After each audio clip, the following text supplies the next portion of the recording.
Assalamualaikum warahmatullahi wabarakatuh. Pada kesempatan kali ini, Budian akan menjelaskan bab 3 teks eksposisi. Ketika kamu menyampaikan uraian dan di dalamnya banyak pendapat pribadi dengan tujuan untuk meyakinkan orang, berarti kamu sedang menyampaikan teks eksposisi. Nah, teks eksposisi sangat mudah ditemui di media massa seperti di dalam esai, di dalam tajuk rencana, dan di dalam tanggapan kritis. Nah, pasti kalian bertanya-tanya, apa itu teks eksposisi? Teks eksposisi yaitu teks yang mengemukakan sejumlah pendapat disertai fakta-fakta yang mendukungnya. Di dalam teks eksposisi mengandung unsur-unsur teks eksposisi. Di antaranya ada gagasan atau ide atau pendapat. Gagasan adalah pernyataan yang berupa komentar, penilaian, saran, dorongan, dan bujukan. Contoh kalimatnya, orang yang sudah tua sangat rentan terpapar virus corona. Nah, kalimat ini menunjukkan sebuah pernyataan yang berupa komentar dari suatu wabah penyakit. Sedangkan unsur yang kedua yaitu fakta. Fakta adalah peristiwa yang merupakan kenyataan atau sesuatu yang benar-benar ada dan terjadi. Contoh kalimatnya, virus corona tersebar di Indonesia sejak tahun 2020. Nah, kalimat ini disebut dengan fakta karena memberikan informasi yang benar-benar terjadi. Selain unsur-unsur, teks eksposisi mempunyai pola-pola pengembangan. Yang pertama, pola umum khusus atau bisa disebut juga dengan deduktif, yaitu ide pokok ditempatkan pada awal paragraf, kemudian diikuti oleh ide-ide penjelas. Sedangkan pola yang kedua yaitu pola khusus umum atau biasa disebut dengan induktif, yaitu ide-ide penjelas ditempatkan pada awal paragraf, kemudian diikuti uraian umum atau kesimpulan. Sedangkan pola yang ketiga yaitu ada pola ilustrasi. Pola ilustrasi yaitu gagasan yang terlalu umum yang diikuti ilustrasi-ilustrasi konkret. Kemudian ilustrasi tersebut berfungsi untuk membuktikan suatu pendapat. Sedangkan pola yang keempat ada pola perbandingan, yaitu pola untuk meyakinkan suatu pendapat dengan melakukan perbandingan. Ini ada contoh dari pola-pola yang sudah kita bahas tadi. Yang pertama ada contoh pola umum khusus. Perhatikan petikan kalimat berikut. Wabah virus corona telah mendunia. Hampir semua negara di dunia terpapar virus corona. Setiap hari, penderita corona terus bertambah di berbagai negara dan bahkan telah banyak memakan korban jiwa. Nah, ini adalah contoh kalimat pola umum khusus karena pada kalimat ini atau pada paragraf ini terdapat ide pokok yang berada di awal. Kemudian diikuti oleh ide-ide penjelas. Nah, ini yang Ibu garis bawahi, wabah virus corona telah mendunia. Ini adalah ide pokok dari paragraf tersebut. Kemudian, contoh yang kedua yaitu contoh pola khusus umum. Sekarang kalian perhatikan petikan paragraf berikut. Menggunakan masker ketika bepergian adalah suatu keharusan saat ini. Menjaga jarak dengan orang-orang di sekitar kita minimal 2 meter, serta rajin mencuci tangan, dan jangan lupa menghindari kerumunan.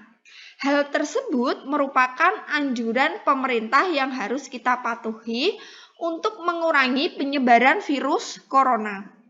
Pada paragraf ini dikategorikan pola khusus umum karena uraian-uraian khusus ada di awal paragraf, kemudian baru diikuti dengan uraian-uraian yang bersifat umum.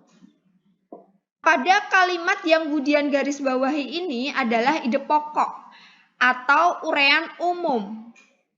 Untuk itu, paragraf ini disebut dengan pola khusus umum karena ide pokoknya berada di akhir paragraf. Selanjutnya, contoh pola ilustrasi. Perhatikan petikan paragraf berikut ini. Sebenarnya, kondisi ekonomi kita sudah relatif membaik. Indikatornya dapat dilihat dari berbagai aspek. Misalnya dalam bidang otomotif. Setiap hari kita temukan aneka kendaraan melintas di jalan raya. Sepeda motor baru maupun mobil baru. Ini menandakan bahwa taraf hidup masyarakat mulai membaik. Indikator lain seperti daya beli masyarakat akan kebutuhan sandang, pangan, dan papan. Dalam bidang papan, misalnya banyak warga masyarakat yang membangun tempat tinggal yang permanen. Nah, kenapa paragraf ini disebut paragraf pola ilustrasi? Karena paragraf tersebut terdapat kata penghubung yang biasa digunakan pada pola pengembangan ilustrasi, seperti kata misalnya. Nah, kata misalnya ini adalah ciri kata penghubung pola ilustrasi. Selanjutnya ada contoh pola perbandingan. Perhatikan paragraf berikut ini. Tema lagu anak-anak zaman dulu lebih bervariasi dan mengandung pesan-pesan pendidikan yang bermanfaat bagi perkembangan mental psikologi anak jika dibandingkan dengan lagu anak-anak masa kini. Nah, paragraf tersebut mengandung perbandingan yang menyatakan dua hal yang akan dibandingkan. Dua hal yang akan dibandingkan pada paragraf ini yaitu membandingkan antara lagu anak-anak zaman dulu dengan lagu anak-anak masa kini. Berikutnya ada gagasan umum sebagai dasar penyimpulan isi teks. Nah, jadi gagasan dalam teks itu mengandung gagasan umum dan gagasan penjelas. Satu. Kemudian ada paragraf lain itu bisa disebut dengan gagasan penjelas 2. Kemudian ada paragraf lain atau di bawah gagasan penjelas 2 itu ada paragraf lagi, berarti disebut dengan paragraf gagasan penjelas 3. Jenis paragraf berdasarkan letak gagasan umumnya ada paragraf deduktif, yaitu paragraf yang gagasan umumnya terletak di awal paragraf. Sedangkan paragraf induktif yaitu paragraf yang gagasan umumnya terletak di akhir paragraf. Sedangkan paragraf campuran yaitu paragraf yang gagasan umumnya terletak di awal dan di akhir paragraf. Selanjutnya ada struktur teks eksposisi.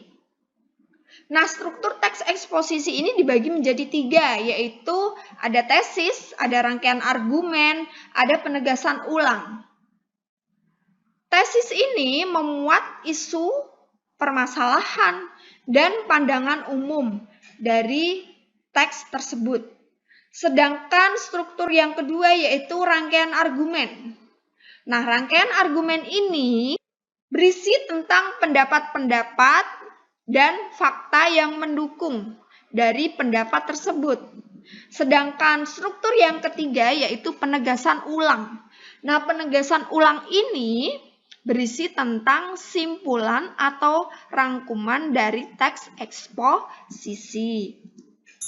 Selanjutnya, ini ada contoh teks eksposisi yang berjudul Mencegah Kecanduan Gawai atau Gadget pada Anak. Kecanduan gawai atau gadget berarti anak menghabiskan waktu yang sangat banyak dengan gawai. Waktu mereka dengan gawai melebihi waktu interaksi dengan manusia nyata. Anak selalu memegang gawai dalam setiap kesempatan, termasuk pada saat makan atau di tempat tidur. Mereka abai terhadap banyak hal, seperti interaksi dengan orang lain, pelajaran, dan tugas-tugas di rumah. Anak jadi susah dikontrol, tidak lagi mendengarkan orang lain, termasuk orang tua, sehingga hubungan dengan anak pun terputus. Prestasi belajar mereka akan rusak. Boleh jadi fisik mereka pun akan rusak, terutama pada mata. Nah, paragraf pertama ini menggambarkan sebuah struktur yang bernama tesis. Karena mengandung sebuah isu atau permasalahan mengenai anak yang kecanduan akan gadget. Pada paragraf berikutnya, akan Budian bacakan lagi. Bagaimana mencegahnya? Pertama, orang tua perlu membebaskan diri dari kecanduan gawai. Anak yang kecanduan gawai biasanya tumbuh dari orang tua yang juga kecanduan. Anak tidak hanya meniru orang tua, tetapi menemukan pelarian saat diabaikan oleh orang tua yang kecanduan. Jika orang tuanya sendiri mengalami kecanduan, segeralah melakukan pengobatan untuk diri Anda sendiri terlebih dahulu.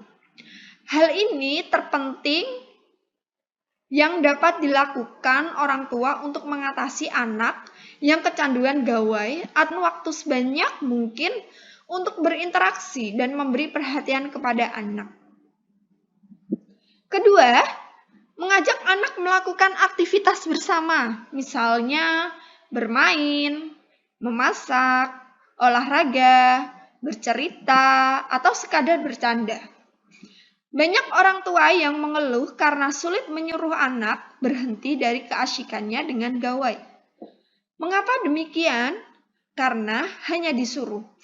Tidak dialihkan pada hal lain yang lebih positif dan sering dilakukannya bersama orang tua. Mengajak akan lebih efektif daripada hanya menyuruh. Kalau anak-anak terlalu asyik nonton TV atau main gawai, cobalah ajak mereka melakukan hal lain, seperti mainan sepeda atau membuat makanan. Pasti akan lebih mudah. Ketiga, bantu anak dalam pelajaran. Kesulitan dalam pelajaran membuat anak menjadi kehilangan gairah untuk belajar. Saat mereka kesulitan, banyak orang tua yang tidak peduli dan tidak membantu anak. Anak menjadi frustasi, mereka enggan belajar dan mulai mencari hal lain. Bantulah anak mengatasi kesulitan dengan membuat cara belajar menjadi menyenangkan.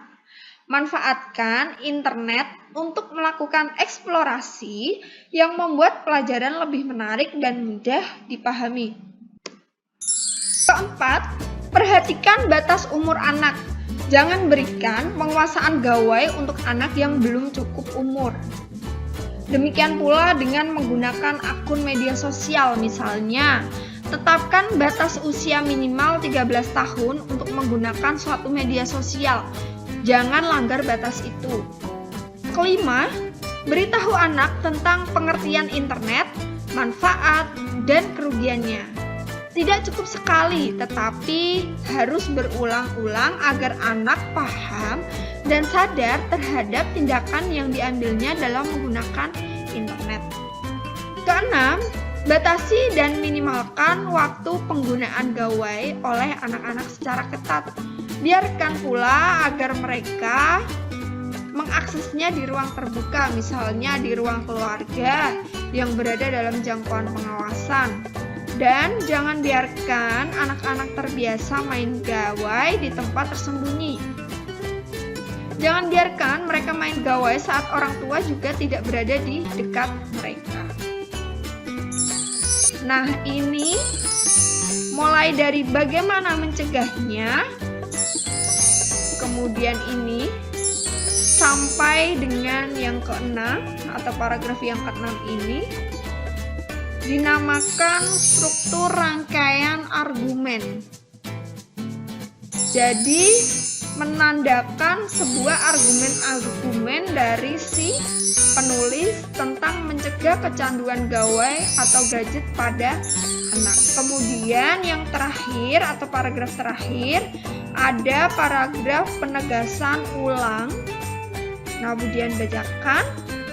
Inti dari semua cara tersebut adalah memenuhi waktu anak dengan interaksi bersama orang tua sehingga mereka cukup mendapat perhatian dan tidak tenggelam dalam keasyikan sendiri. Namun, orang tua tetap membuka pengetahuan anak terhadap teknologi. Nah, itu adalah contoh dari struktur teks eksposisi. Jadi, teks eksposisi itu memiliki 3 struktur. Yang pertama itu tesis, biasanya berada di awal paragraf atau awal bacaan. Kemudian dilanjutkan dengan rangkaian argumen. Yang terakhir biasanya memuat penegasan ulang. Selanjutnya, Budian akan menjelaskan tentang kaidah kebahasaan teks eksposisi. Ciri kebahasaan teks eksposisi yaitu ada kata teknis, ada konjungsi kausalitas, ada kata kerja mental, ada kata perujukan, dan ada kata persuasif. Nah, apa itu kata teknis? Apa itu konjungsi kausalitas? Apa itu kata kerja mental? Apa itu kata perujukan? Dan apa itu kata persuasif? Berikut akan Budian jelaskan. Kata teknis yaitu kata yang mengandung istilah. Nah, contohnya penebangan liar. Nah, penebangan liar ini mengandung istilah. Kemudian ada kata hutan lindung. Hutan lindung ini juga mempunyai istilah. Ada juga sektor kehutanan. Nah, sektor kehutanan ini juga mengandung kata istilah. Kemudian ada kaidah kebahasaan konjungsi kausalitas. Konjungsi kausalitas adalah konjungsi hubungan sebab akibat. Jadi contohnya yaitu jika, sebab, karena, akibatnya, sebelum, kemudian, dan akhirnya. Nah, untuk kaidah yang ketiga atau ciri yang ketiga terdapat kata kerja mental. Apa itu kata kerja mental? Kata kerja yang mengekspresikan sikap atau respon terhadap suatu tindakan, pengalaman, dan keberadaan. Contoh kata kerja mental yaitu diharapkan, memperhatikan, menduga, dan berpendapat. Selanjutnya yaitu kata perujukan. Apa itu kata perujukan? Kata ganti yang mengacu pada kata sebelumnya. Contohnya, hal itu, berikut ini, demikian, yakni, yaitu, begini. Kemudian ada kata persuasif. Nah, kata persuasif adalah kata yang digunakan untuk membujuk. Jadi persuasif ini membujuk. Contohnya, hendaklah, sebaiknya, diharapkan. Setelah kalian mengetahui pengertian, kemudian unsur, pola-pola pengembangan, kemudian struktur, dan kaidah kebahasaan, kalian nanti diharapkan di akhir pembelajaran kalian dapat membuat teks eksposisi. Nah, langkah-langkah dalam menulis teks eksposisi diantaranya 1. Menentukan isu atau masalah. Jadi kalian harus menentukan masalah apa yang akan kalian angkat untuk membuat teks eksposisi. Kedua, membaca berbagai sumber atau pengamatan. Kemudian yang ketiga yaitu mendaftar topik-topik. Kalian kemudian susun kerangka karangannya, Kemudian baru mengembangkan kerangka itu menjadi sebuah teks eksposisi. Sekian pembahasan bab 3 tentang teks eksposisi. Sekian pembahasan bab 3 tentang teks eksposisi. Kalau kalian mempunyai pertanyaan, kalian bisa komentar di kolom komentar di bawah ini. Terima kasih.